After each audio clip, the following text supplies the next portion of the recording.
What is your view on the Ponzi schemes and the wonder banks, as the case may be? Because we had the Umana then, we had the Port Harcourt Axis, we had a whole lot that happened, microfinance banks that went down all of a sudden with the NDIC clamping down or trying to track some of them and putting some of them out of business. What is the picture you get yourself?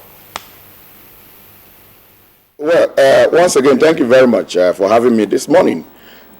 We have recently seen the experiences of people that are one way or the other linked to this Wonder Bank problem, the Ponzi scheme. Just about 2-3 weeks ago, we were at the EFCC where they told us clearly that an operator of a Wonder Bank in Enugu here had been arrested. And they were able to go through about 22 bank accounts belonging, or rather linked to this particular operator. And from 4 of them out of the 22, they were able to track 4 billion, supposedly belonging to depositors. Like one of your guests said this morning, it's something that is driven by greed. And a lot of people that are involved in this Wonder Bank stuff, they take advantage of the economic situation in any country they operate to rip off unsuspecting members of the public. Like he observed, we are in a recession. And a lot of people are really complaining the hardship is biting so hard. And it is always when you see this kind of challenge that you will be faced with an opportunity that seemingly appear rosy, but beneath the facade is a terrible risk.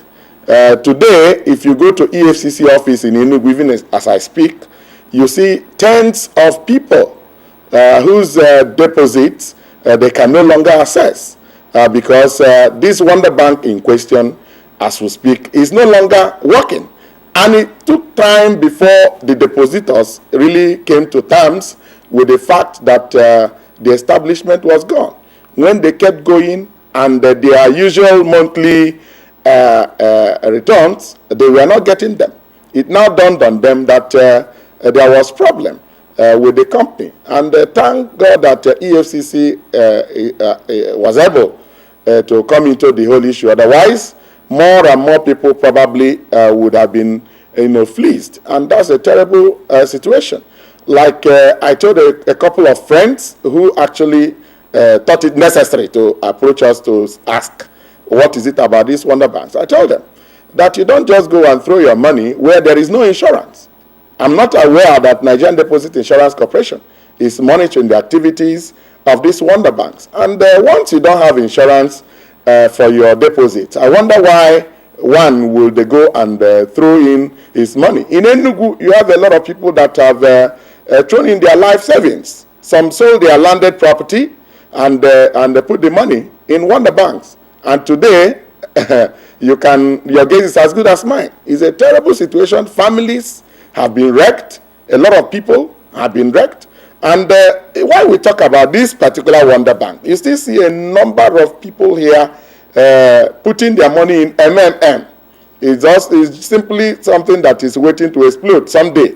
I believe that with the program that you are doing this morning, a lot of these people would have their eyes very wide open to see that all that glitters most times can never be gold. Mr. Isiguzo, let me still remain with you for clarity purposes. I'd just like to ask you this question again. Do you think that what we are seeing now with both the Ponzi schemes, with the Wonder Banks, with the MMM, is it a return of the Wonder Banks that defrauded millions and millions of Nigerians in the past? From all indication, from what we're seeing, here now in Enugu and other places you've mentioned, it's obvious that the scheme has returned bearing, different names. Well, in Enugu, you have they give you such an interesting name. Come, let's do business with you. Come, let's partner with you, and all different names coming up. So it has returned because they have seen that the situation in the country at the moment don't seem so interestingly good. And the people are looking for several ways that they can really make a living. And when you see this kind of thing come up and they say you put money and at the end of the month, you get about 10%, 20%, 30% in most cases, while your capital, your main deposit is still there. You see that people want to, rush into such a business that paints a picture of wealth. Just go and grab it, is there. But know that there is no free money. There is no free lunch. Even in Freetown, Sierra Leone, you cannot enjoy free lunch. That is to say, when they present you with this opportunity that looks so interesting, see it as an innocent flower that has a serpent beneath it. To what extent do you think the media, members of the 40th state of the realm, have responded to this in enlightening Nigerians on how not to do business with these Ponzi schemes? Well, thank you very much once again. When you look at the kind of people that are really involved in this Ponzi scheme, you'll be so amazed that you see very intelligent people, educated people, highly educated people, people that know what's really going on in the society, and they are involved in this scheme. It really amazes me when you see such thing happening and you see this kind of caliber of people getting involved in this scheme. It really leaves one with a whole lot of imaginations. But I can tell you that the media, as always, we are up to task. Like Wilson observed, when these businesses come initially, they are not going to tell you that we are wonder banks, we are coming to rip you off. They come, marked in different names that will be so inviting. And when you hear them, you will be salivating before you even go in. That's the kind of problem that we have. But thank God that now that we are seeing what is happening, and a lot of people are having their eyes very well opened. Information that just got to me this morning is that about 3 persons that are involved in this scheme are already dead in Enugu. Because they put their life savings there and they can't find anything. It's gone with the wind, and they are dead. And a lot of people are really wondering, are we going to recover our money? What you are doing already is part of the responsibilities of the media. You are already enlightening people. And on our own part, we are also not going to relent. Thank God the EFCC is, especially in Enugu zone, they are partnering very well with the media here. Whatever the developments that we are getting, they are getting from these Ponzi scheme operators, they are really working very closely with us, and they will continue to tell people that there is no shortcut to wealth.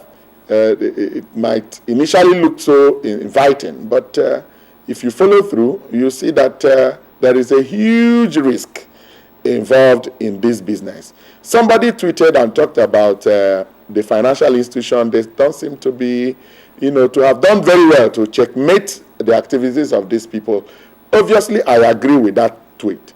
The financial institutions, the CBN, the Nigeria Deposit Insurance Corporation, and of course the law enforcement agencies should follow these business interests very closely, mark them very closely to see what they are really up to. Because, like somebody observed, 500,000 persons are already linked to MMM. More people are really eager to key in, and it's a terrible situation.